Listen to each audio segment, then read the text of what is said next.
হাফিজ করি মাওলানা আফতাব আহমদ, হাফিজ করি মাওলানা আফতাব আহমদ, ধর্মীয় আলোচক, বাংলাদেশের চ্যানেল প্রিমিয়ার ভিডিও ঢাকা। হযরতকে আলোচনা রাখার জন্য সবিনয় অনুরোধ পেশ করছি।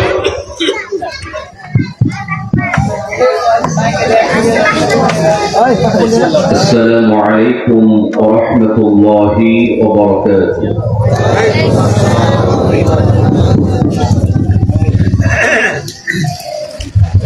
الحمد لله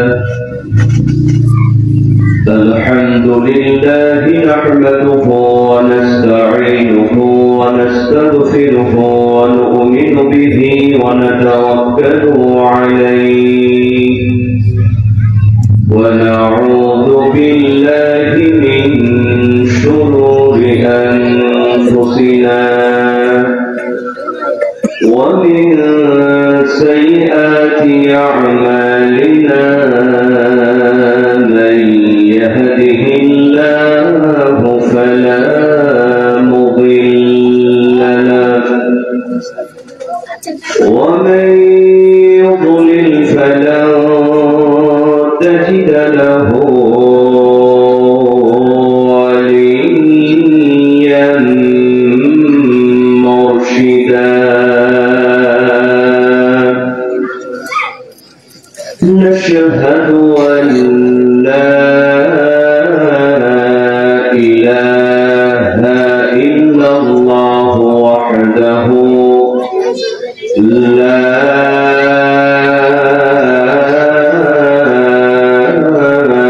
شريك له، ونشهد أن سيدنا وحبيبنا مولانا محمدا عبد الله ورسوله الذي أرسله بالحق بشيرا ونذيرا وداعيا إلى الله بإذنه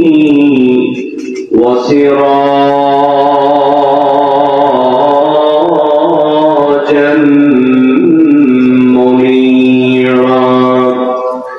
فقد قال الله تعالى في كلامه المجيد وفرقانه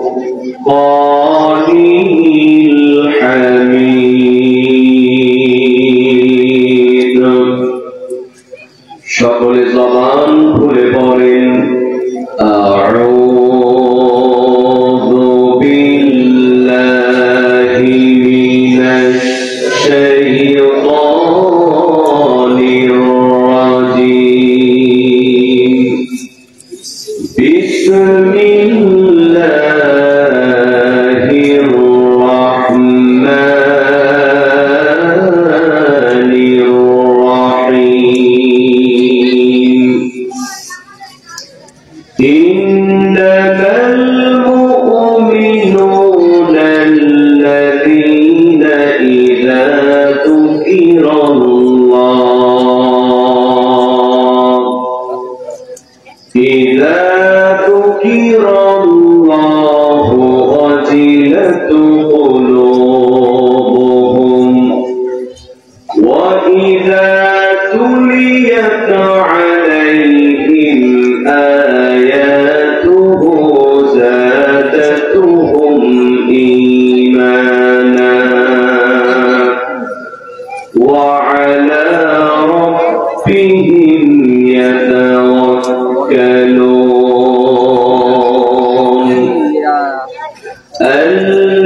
درجات عند ربهم ومغفرة ورزق كريم.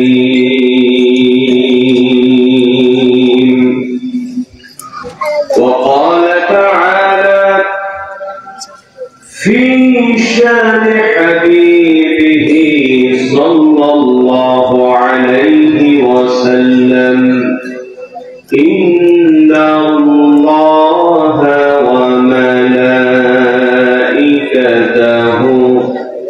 يصلون على النبي يا أيها الذين آمنوا صلوا عليه وسلموا تسليما.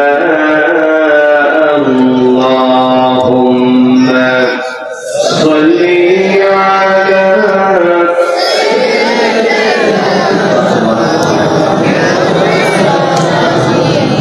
وعلى آل سيدنا।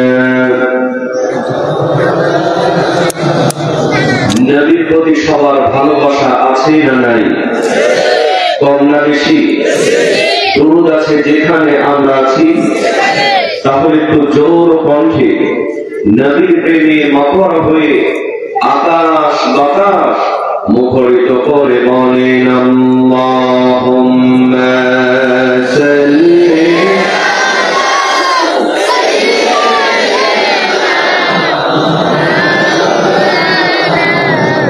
ওয়া আলা আলি সাইয়্যিদিনা।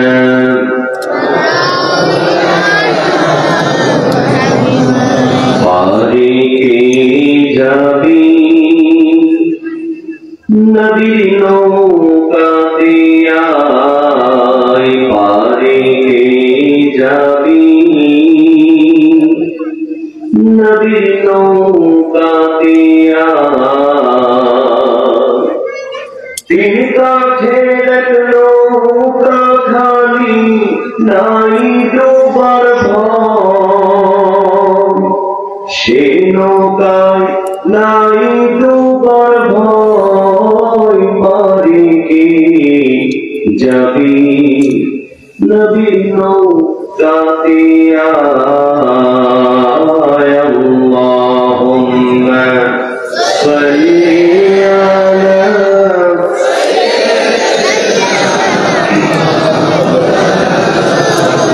ওয়া আলা আলি সাইয়্যিদিনা। সবাই বলেন বালাগাল উলা বিকামালিহি কাশাফাত তুজা বিজামালিহি হাসুনাত জামিউ খিসালিহি সাল্লু আলাইহি। মুঝে কুছ মিলে या मिले मोहम्मद मिले, यानी वो शय जिसे अल्लाह मिले। बलगल उला बिकमालिही कशफत तुजा बिजमालिही हसनत जमीउ खिसालिही सल्लू अलैहि। আমার দুই নয়নে অনন্ত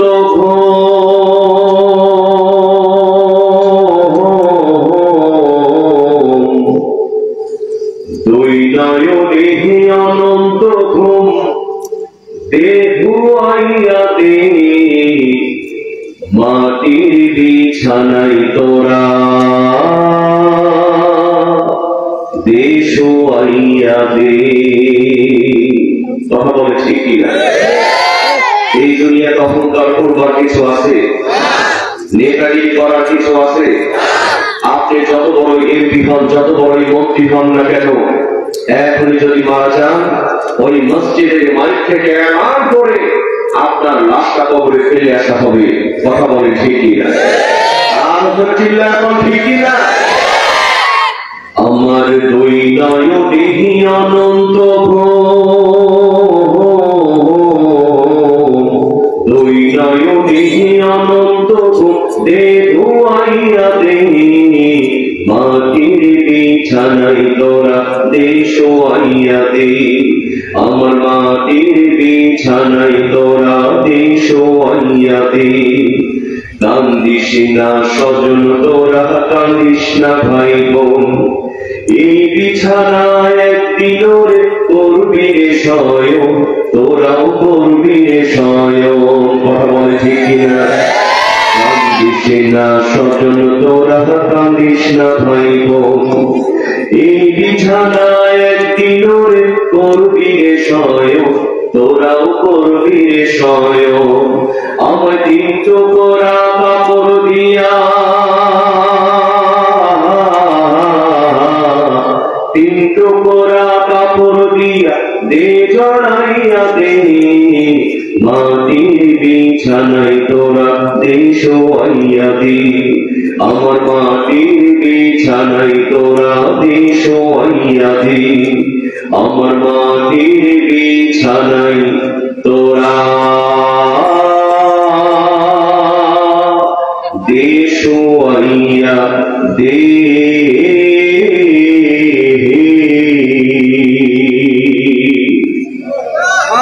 একটু জিকির করেন লা ইলাহা জোরে লা ইলাহা ইল্লাল্লাহ লা ইলাহা ইল্লাল্লাহ আসমানে আল্লাহ জমিনে আল্লাহ আসমানে আল্লাহ জমিনে আল্লাহ হায়াতে আল্লাহ মৌতে আল্লাহ লা ইলাহা ইল্লাল্লাহ জোরে লা ইলাহা ইল্লাল্লাহ জোরে লা ইলাহা ইল্লাল্লাহ লা ইলাহা ইল্লাল্লাহ মুহাম্মাদুর রাসূলুল্লাহ। সকলে বলুন সাল্লাল্লাহু আলাইহি ওয়াসাল্লাম। ঐতিহ্যবাহী চাঁপাইনবাবগঞ্জ মহারাজপুর বেচৌলা ইনামুদ্দিন নুরানি ও হাফিজিয়া মাদ্রাসার উদ্যোগে আয়োজিত ষষ্ঠ বার্ষিকী আজকের ঐতিহাসিক তাফসীর কোরআন মাহফিলে সম্মানিত সভাপতি বিশিষ্ট শিক্ষাবিদ রাজশাহী বিশ্ববিদ্যালয়ের ডেপুটি লাইব্রেরিয়ান অবসরপ্রাপ্ত ডক্টর সাদিক রেজা চৌধুরী স্যার, আমরা প্রিয় স্যারের জন্য দোয়া করছি আল্লাহ পাক তাকে যেন হায়াতের তৈয়বা দান করে যতদিন বাঁচবেন দিনের জন্য কোরআনের জন্য কবুল করেন। বলেন আমিন। আর ধরে বলেন আমিন। আজকের এই মাহফিলের প্রধান অতিথি সিনিয়র ভাইস প্রেসিডেন্ট আল আরাফা ইসলামী ব্যাংক এর একজন প্রতিনিধি জনাব মোহাম্মদ আশরাফুল হক সাহেব, তার জন্য সবার দোয়া আছে না নাই? আমরা খাস করে দোয়া করছি আল্লাহ পাক তাকে যেন হায়াতের তৈয়বা দান করে এলাকার উন্নয়নের পাশাপাশি যতদিন বাঁচবেন দিনের জন্য মসজিদ মাদ্রাসার জন্য যেন কবুল করেন। বলেন আমিন। আর করে বলেন আমিন। আজকের মাহফিলের আমন্ত্রিত উলামা ইকরাম ফুদালাই ইলম, বিশেষ করে আমাদের অত্যন্ত চমৎকার আলোচনা করেছেন হযরত মাওলানা মুহাম্মদ সানাউল্লাহ আব্বাসী সাহেব। আমরা প্রিয় হুজুরের জন্য দোয়া করছি আল্লাহ পাক তার কণ্ঠকে যেন কোরআনের হক কথার জন্য কবুল করেন। বলেন আমিন। আর করে বলেন আমিন। আজকে এই মাহফিলে আমার সামনে বসে থাকা ইসলাম প্রেমী, কোরআন প্রেমী, রাসূল প্রেমী, তাওহীদের এক ঝাঁক পতাকাবাহী মুসলমান ভাইরা, অরুণ পথের তরুণ দল, আমার যুবক ভাইয়েরা, স্নেহের কচিও কাছারা, দাড়িপাকা মুরব্বিয়া নিকরমেরা, পর্দার অন্তরের অবস্থানরতা আমার সম্মানিতা মা এবং বোনেরা, শুরুতে আনুষ্ঠানিকতার মধ্য দিয়ে অন্তরের অন্তঃস্থল থেকে হৃদয় নিংড়ানো আবার সালাম, আসসালামু আলাইকুম ওয়া রাহমাতুল্লাহি ওয়া বারাকাতুহু। আপনারা সবাই কেমন আছেন? ভালো রাখার মালিক কে? আমরা এখানে এসেছি, বসেছি, তৌফিক দিয়েছেন কে? আল্লাহ পাক সবাইকে কবুল করেছেন। এত সুন্দর আয়োজন, আমার তো মনে হয় এই এলাকার 10% লোক কোরআনের ময়দানে বসে নাই, কথা বল ঠিক কিনা? কিন্তু যদি এখানে কোরআনের মাহফিল না করে যদি যাত্রার প্যান্ডেল হতো, কনসার্টের আয়োজন হতো, আর মমতাজ কেনে যদি গান গাওয়ানো হতো, ফাইটে যায় ওরে বুকটা, ফাইটে যায় ওরে বন্ধু যখন বলইয়া আমার বাড়ির সামনে দিয়া রঙ্গ করে ফাইটে যায়, ফাইটে যায় ওকে যে সত্যি ফাইটে, কথা বলছি কি না? এই মারামারি যদি হতো, এই মাঠের মধ্যে জায়গা দিয়ে যেত, কি বলেন যেত? আশেপাশে যে বাসা বাড়ি বিল্ডিং গুলো আছে ওগুলোতে বান্দর গুলা ভাইয়া 10,000 লোক ঝুলতো, কথা বলে ঠিক কিনা? আল্লাহ পাক দয়া করে, করুণা করে, বাছাই করে জান্নাতি বাগানের জান্নাতি ফুল বানিয়েছে। আমরা সবাই খুশি না বেদা? আরো জোরে বলেন খুশি না বেদা? যারা বলেন খুশি, মুখে নিয়ে হাসি, আওয়াজ দিয়ে বেশি উঁচু করে কল্লা, একটু চিৎকার দিয়ে বলেন আলহামদুলিল্লাহ। সবাই বলেন রব্বানা লাকাল হামদ হামদান কাসীরান তাইয়িবান মুবারাকান ফীহি। প্রশংসা করলাম কার? আসুন আমরা এবার মূল তাফসীরের দিকে চলে যাই। আমার ভাইরা, আমি আজকে আপনাদের সামনে পবিত্র কোরআনুল কারীমে একটি গুরুত্বপূর্ণ সূরা, সূরার নাম হলো সূরাতুল আনফাল। জোরে বলেন নাম কি? সূরাতুল আনফাল। এই সূরা আনফালের 2 এবং 3 নম্বর আয়াত তেলাওয়াত করেছি। খুব অল্প সময় আলোচনা করব। সবাই কি শুনতে রাজি আছেন? শেষ পর্যন্ত সবাই থাকতে রাজি আছেন? কারা কারা রাজি নাই হাত তুলে দেখা। এখানে কি জাতের মুসলমান বেশি না কালের মুসলমান বেশি? হাসি কলার শের হইলে 40-এর মন, মনে মনে বিনা হইলে মিলবে না ওজন, ঠিক না? মনের সাথে মনের যদি মিল না হয়, সারাদিন যদি ছেলাফেরি করে, ওজন কি মিলবে? কি বলে মিলবে? বক্তা এবং শ্রোতার মন এক হওয়ার দরকার আছে না নাই? তাহলে ওয়াজটা বোঝা যাবে। আমি আসার আগে অনেকেই বলেছেন হুজুর ইউটিউবে আপনার বিভিন্ন কন্টেন্ট আজান শুনেছি, মক্কা মদিনা এগুলো শোনাবে। আমি বলেছি সব হবে, তবে মোনাজাতের আগে। কিসের আগে? আগে কোরআন থেকে তাফসীর হবে, কথা বলেন ঠিক কিনা? আল্লাহ কবুল করুন, বলেন আমিন। তাহলে সূরার নাম কি? সূরার নাম কি?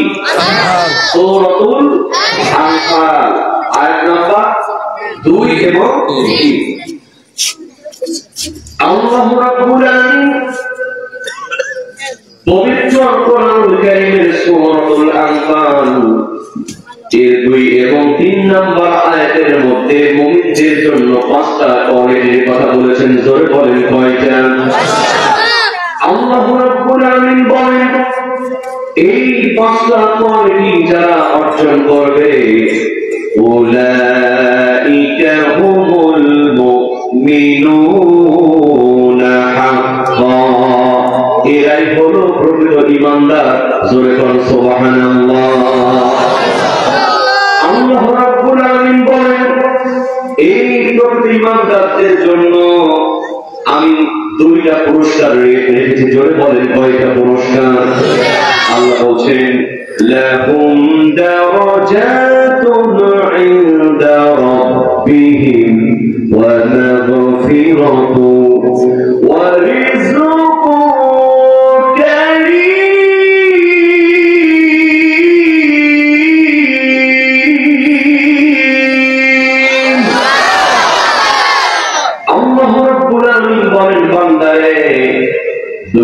পুরস্কার, একটা হলো ক্ষমা আর একটা হলো উত্তম রিজিক আমি দান করব।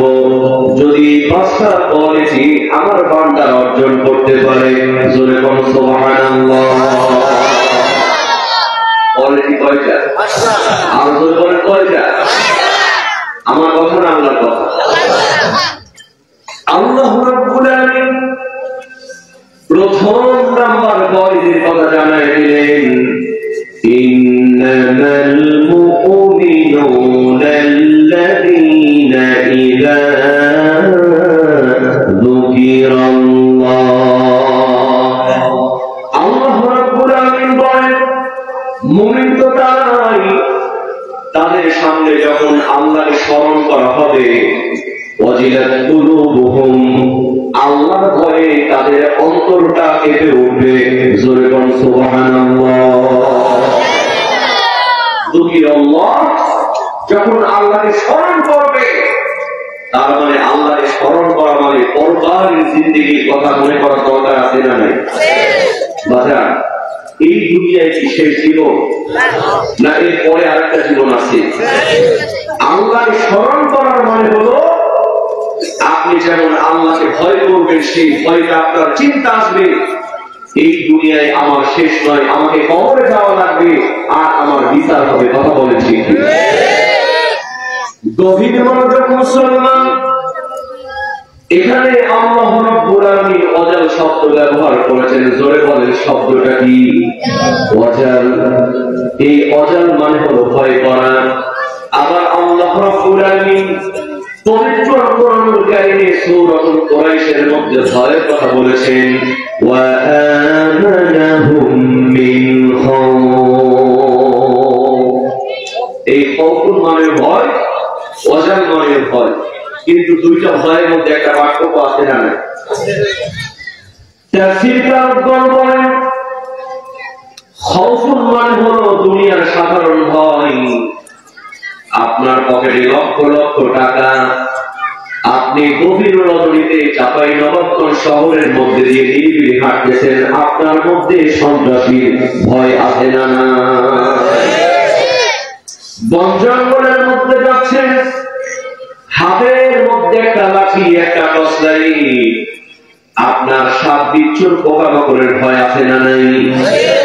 এই ভয়গুলোর নাম হলো খাউফুন, দুনিয়ার ভয়। কিন্তু আল্লাহ রাব্বুল আলামিন বলেন, ওয়াজাল হলো এমন একটি ভয়। এই ভয়টা কেমন ভয়?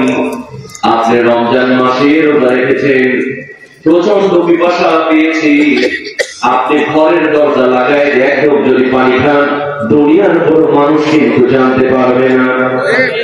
পুকুরের মধ্যে ডুব দিয়ে এক ঢোক পানি যদি খান, দুনিয়ার কেউ জানবে না। কিন্তু আপনার মধ্যে অজাল নামক ভয়, এই দুনিয়ার কেউ জানবে না, পরিবার জানবে না, পরিজন জানবে না, কিন্তু একজন জানবেন, একজন দেখবেন। জোরে বলেন তিনি কে? শুধু দেখবেন না, فمن يعمل مثقال ذرة خيرا يره ومن يعمل مثقال ذرة شرا يره। আল্লাহু আকবার বলেন, যারা পরিমাণ ভালো কাজ করলে তার হিসাব হবে, আবার খারাপ কাজ করলে তার হিসাব হবে। কথা বল ঠিক? গভীর মনোযোগ মুসলমান, দুনিয়ার কেউ দেখবে না, কেউ জানবে না, একজন দেখবেন, তিনি হলেন আল্লাহ। এই ভয়টা নিয়ে আপনি কষ্ট করে রোজা রাখলেন, অন্যায় কাজ করলেন না, বিশ্বাস করেন মুসলমান, ওই ভয়টার নাম হলো অজাল। জোরে বলুন সুবহানাল্লাহ। এই অজাল নামক ভয় যদি কারোর মধ্যে থাকে, সে কোনদিন অন্যায় করতে পারে। সুবহানাল্লাহ বলবেন না? ব্যাখ্যার মধ্যে আছে, ইতিহাসের কথায় লেখা আছে, এই অজাল নামক ভয়টা কেমন? একটা সুন্দরী যুবতী মেয়ে মরুভূমির প্রান্তর দিয়ে হেঁটে হেঁটে যাচ্ছে। বলেন তো বাজান, সন্ধ্যা যদি ঘনায় যায়, ওই মেয়েটার মধ্যে ধর্ষণের একটা ভয় আছে না নাই? ইফতিজারদের ভয় আছে না নাই? এই সুন্দর যুবতী মেয়ে মরুভূমির প্রান্তর দিয়ে চলতেছেন, সন্ধ্যা ঘনায় গেল, গন্তব্যে পৌঁছাতে যেতে রাত হয়ে যাবে। এই নিয়ে চিন্তা করলো, আর সামনে যাওয়া যাবে না। আশেপাশে যদি কোনো বাড়ি দেখতে পাই ওই বাড়িতে থাকবো, সকালবেলা আবার গন্তব্যে রওনা করব। আমার ভাইরা ও আমার মায়েরা বোনেরা, দেখেন অজান নামক ভয় কাকে বলে। এই মেয়েটি খুঁজতে খুঁজতে একটা বাড়ি পেয়ে গেল। সেই বাড়িতে গিয়া দরজায় যখন নক করলো, ভেতর থেকে একটা সুদর্শন যুবক দরজা খুলে দিল। মেয়েটি বলতেছে, ভাই আমার, তোমার সঙ্গে রক্তের কোন কানেকশন আমার নাই, তোমার সঙ্গে কোরআনের কানেকশন আছে। আল মুসলিম ওয়াকুল মুসলিম, তুমিও মুসলমান আমিও মুসলমান। ও ভাই আমার, বড় বিপদে পড়েছি, গন্তব্যে পৌঁছাতে গেলে আমার রাত হয়ে যাবে। মেহেরবানি করে আজকের রাতটা তোমার বাড়িতে আমার থাকতে দাও। সঙ্গে সঙ্গে সুদর্শন যুবক বলেন, যদিও তুমি আমার রক্তের সম্পর্ক নাও, করণের সম্পর্ক, কিন্তু তোমার আমার বাড়িতে থাকতে দেওয়া যাবে না। কারণ এই বাড়িতে আমি একা যুবক মানুষ ছাড়া আর কেউ না। সুবহানাল্লাহ, বাড়িতে গিয়ে বল। আমাদের দেশের যুবকের হলে কি বলতো, তাড়াতাড়ি ঢুকো পরে দেখা যাবে। কারণ এখনকার ছেলেরা নিয়ে খালি থাকা জায়গা এগুলোকে গিয়া গোপের মধ্যে ঢুকে পুরুষ পুরুষ করে বাজার খায়। কথা বল ঠিক ঠিক আছে? পরকীয়া কমেছে না বেড়েছে? এর একটাই কারণ হলো আল্লাহর ভয় অন্তরে নাই। কথা বল ঠিক ঠিক? যুবকেরা মসজিদের জন্য টাকা চাইলে টাকা দেয় না, মাদ্রাসার জন্য টাকা চাইলে 1 টাকা বের করে না। কিন্তু প্রেমিকা যদি পিস্তল মারে, বাপের পকেট থেকে টাকা চুরি করে ফেলতে মারে, আছে না নাই? বিশ্বাস করো যুবক, আমার কথায় কেউ কষ্ট নেই। যে মেয়েটার পিছনে তুমি গোপনে গোপনে খরচ করছো, তোমার ইকুলো যাচ্ছে উপরও যাচ্ছে। কথা বল ঠিক কি? ওই দিন দেখলাম একদম ফেসবুকে লিখছে, প্রিয়া তুমি ভালো থেকো, আমি উপরে গিয়ে ভালো থাকবো। এই কথা বলে 5 তলা ছাড়তে গেলে আপনি আত্মহত্যা করেছেন। এরকম দেখুন যুবক সমাজে আছে না?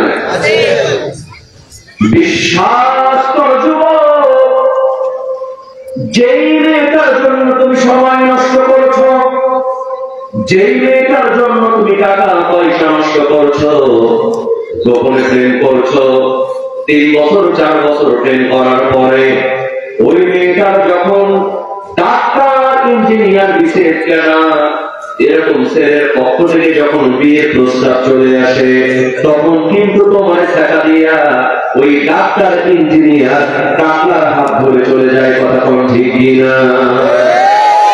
তখন যুবক কাঁদে, কেন পিরিতি বা রাইলা রে বন্ধু, ছেড়ে যাইবা যদি, চিৎকার দিয়ে বলেন কথা ঠিক কিনা? এই জন্য যুবকদেরকে বলি, যুবক একদম ভয় করো, মেয়েদের পিছনে সময় নষ্ট করার দরকার নাই। সময় যদি দেওয়া লাগে আল্লাহর ঘর মসজিদে সময় দাও। সময় যদি দেওয়া লাগে ইসলামী আন্দোলনের কর্মী হয়ে যাও। টাকা পয়সা যদি খরচ করা লাগে মসজিদ মাদ্রাসার জন্য খরচ করো, নিজের পিতা মাতার জন্য খরচ করো। প্রেম করার কোনো প্রয়োজন নাই। আল্লাহ পাক সতী সুন্দরী মেয়ে তোমার জন্য তোমার বাড়িতে বউ বানায় পাঠায় দেবে। ঠিক না? এই জন্য অন্তরে আল্লাহর ভয় যার থাকবে সে কোনদিন ঝোপঝাড়ের মধ্যে প্রেম করতে পারে না। কথা কোন ঠিক? গভীর মনোযোগ মুসলমান, এই যুবকটি বলতেছে, আমার বাড়িতে তোমার থাকতে দেওয়া যাবে না, কারণ এই বাড়িতে আমি একা যুবক মানুষ ছাড়া আর কেউ নাই। মেয়েটি চোখের পানি ফেলে বলে, ভাই আমি যদি এখন গন্তব্যে রওনা করি আমাকে ফিজিং করতে পারে, বিপদ হতে পারে, একটু কষ্ট করে তোমার ঘরে থাকতে দাও। শেষ পর্যন্ত যুবক বলতেছে, তাহলে আসো। ঘরের মধ্যে নিয়ে গেছে, একটা মাত্র ঘর, একটা মাত্র চৌকি। তুমি মেহমান মানুষ, তুমি চোখের মধ্যে ঘুমাও, আমি নিজের মধ্যে ঘুমায় গেলাম। আচ্ছা বলেন তো, মেয়েটা চোখের মধ্যে ঘুমিয়ে আছে, কিন্তু মেয়েটার মধ্যে একটা ভয় আছে না নাই? মেয়েটি চিন্তা করছে, এই যুবকটা যদি আমার উপরে হামলে পড়ে তাহলে তো আমি নিজেকে সেভ করতে পারবো না। কথা বল ঠিক কি? মেয়েটি চুপি চুপি যুবককে ফলো করছে। গভীর মনোযোগ মুসলমান, গভীর যুবতী মেয়েটি লক্ষ্য করে দেখে এই যুবকটি একটা বাতি জ্বালিয়ে দিয়েছে, বাতির মধ্যে আগুন দাও দাও করে জ্বলতেছে। ওই যুবকটা ওই আগুনের মধ্যে একটা আঙ্গুল উঠায় দিয়েছে। আগুন দিয়া যখন আঙ্গুল পড়ে যেতে চায়, যুবকটা আহ আহ করে চিৎকার করে আঙ্গুল টেনে নেয়, আবার আরেকটা আঙ্গুল রাখে। আবার যখন আঙ্গুল পড়ে যেতে চায়, যুবকটা চিৎকার দিয়ে আঙ্গুলটা টেনে নেয়। আমার বন্ধুগণ বলেন তো, আগুনের মধ্যে একটা মিনিট কি হাত রাখা সম্ভব? 30 সেকেন্ড, 15 সেকেন্ড, 10 সেকেন্ড পারেন রাখতে? যুবকটি চিৎকার করে, মেয়েটি মনে মনে চিন্তা করে সর্বনাশ, দেখতে তো চেহারা সুন্দর হ্যান্ডসাম, কিন্তু মনে হয় মাথার মধ্যে পাগলামি আছে। না হলে কিসের জন্য নিজের আঙ্গুলটা আগুন দিয়ে পুরায় দিতে চায়।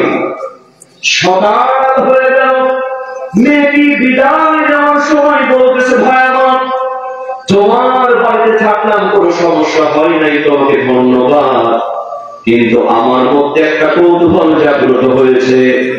আমি গভীর রজনীতে লক্ষ্য করে দেখলাম বাতি জ্বালায় দিয়া আগুন দিয়ে তোমার হাতটা তুমি পোড়াচ্ছিলা, চিৎকার করছিলা, কারণটা কি?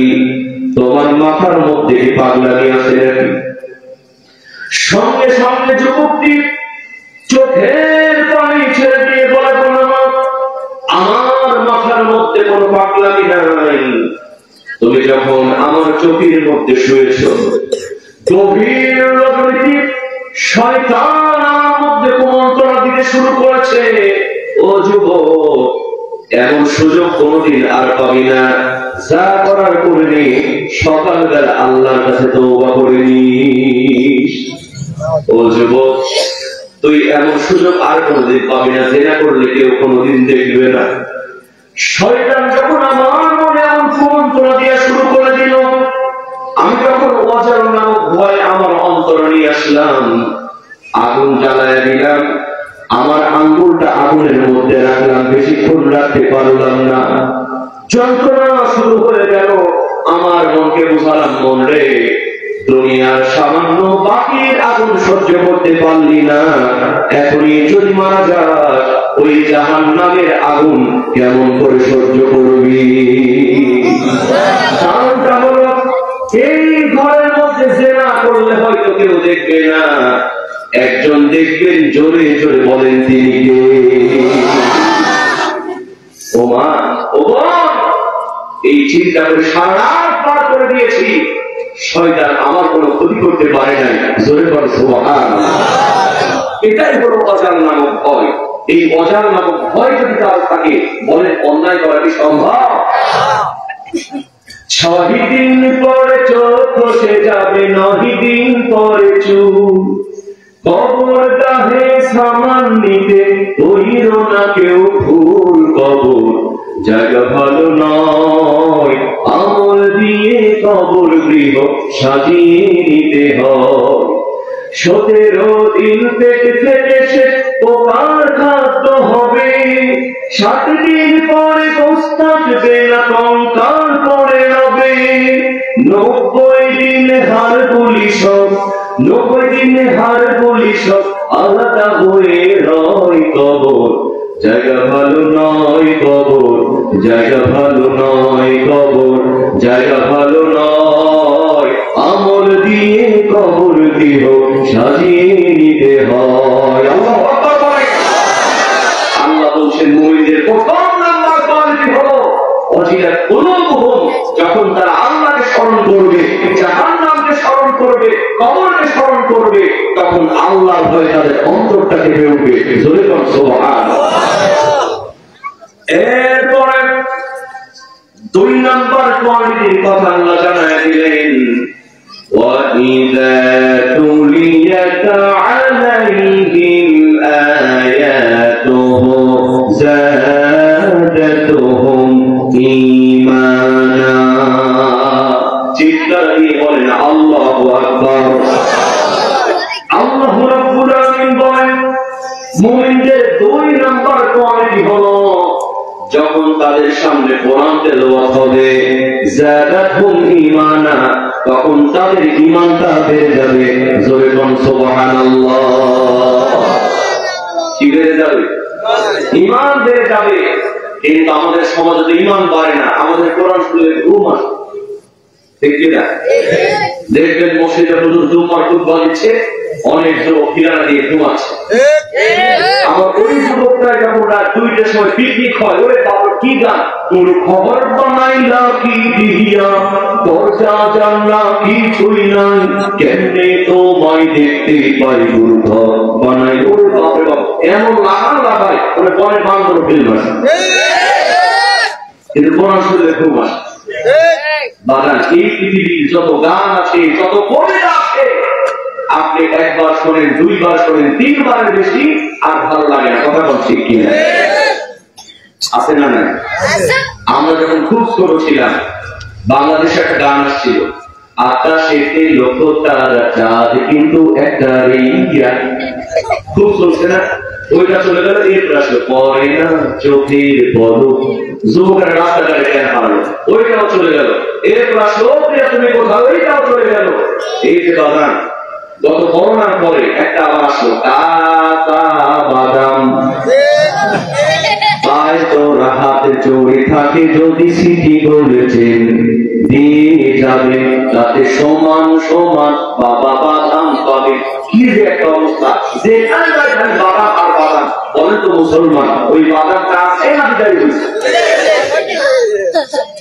গভীর মনোযোগ মুসলমান, আমি হাসির জন্য বলতেছিলাম, এই দুনিয়ায় যত গান আছে, যত কবিতা আছে, একটা আসে, কয়েকদিন থাকলে আর সেটা ভালো লাগে না। কিন্তু বলেন তো মুসলমান, এই পবিত্র কোরআনুল কারীমের সূরাতুল ফাতিহা 5 ওয়াক্ত নামাজের মধ্যে তেলাওয়াত হয় কি হয় না? এমন কোন মুসল্লির কাছে বলেছেন, হুজুর আর সূরা ফাতিহা শুনতে ভালো লাগে না, আজকে না হয় অন্য সূরা দিয়া নামাজ শুরু করে? কেউ বলেছে? কেউ বলেছে? কারণ কোরআন যত শুনবে, ঈমানদার হলে তার ঈমানটাকে বাড়ায় দিবেন কি আজকে তো আমরা কোরআন শরীফ পড়িও না, কোরআন শরীফ শিখিও না, বাচ্চাদেরকে কোরআন শিখাই না। কথা বল ঠিক কি না? এই যে এত সুন্দর একটা মাদ্রাসা, আফসোস লাগে এই যে আমার স্যার বলতে পারবে আজ থেকে 30-40 বছর আগে আমরা গল্প শুনেছি, প্রত্যেকটা বাড়ি থেকে সকাল হলে কোরআন তেলাওয়াতের শব্দ ভেসে আসতো, মায়েরা গুনগুন করে কোরআন তেলাওয়াত করতো। কথা বল ঠিক কি? এখন আর পাওয়া যায়? কারণ মায়েরা কোরআনের একটা ষোলো মুখস্থ নাই, খ্রিস্টান জলসার কখন করে সিরিয়াল সব মুখস্থ, রাত্রে দেখা না হলে সকালে আবার কাজ আদায় করে। ওগুলো দেখতে দেখতে জীবন শেষ। কোরআন পড়বে কি? মাও ঘুমায়, সন্তানও ঘুমায়। 2-1টা বাড়ি থেকে কোরআনের আওয়াজ আসে না, গানের আওয়াজ আসে। সকাল হলে দেখবেন হারমোনিয়াম নিয়ে রেগা রেগা মা গামা পা মা পা ধা পা ধা নি ধা নি সা, গানের মাস্টার রাখতে 10,000 টাকা দিয়ে, কিন্তু কোরআন শরীফ পড়ায় তাকে 200 টাকা দেয় না। হুজুর আমি না শুনছি টাকা নিয়ে কোরআন শরীফ পড়ানো জায়েজ নাই, মানে টাকা নিয়ে কোরআন শরীফ পড়ানো যায় না, এই ফতোয়া খুঁজে। কিন্তু গানের মাস্টারকে, ইংরেজির মাস্টারকে, অঙ্কের মাস্টারকে 5,000 10,000 দিচ্ছে, কোনো সমস্যা? ওমা ওমা, কপাল পুষে কোরআন পড়তে হবে, কোরআন পড়তে হবে। বরফির আব্দুল কাদের জিলানী বলছেন, আমি এত বড় আল্লাহর ওলি হয়েছি শুধুমাত্র আমার মায়ের কারণে। জোরে বলুন সুবহানাল্লাহ। বিশ্বাস করে আপনাদের? তিনি কি সাধারণ পীর ছিলেন?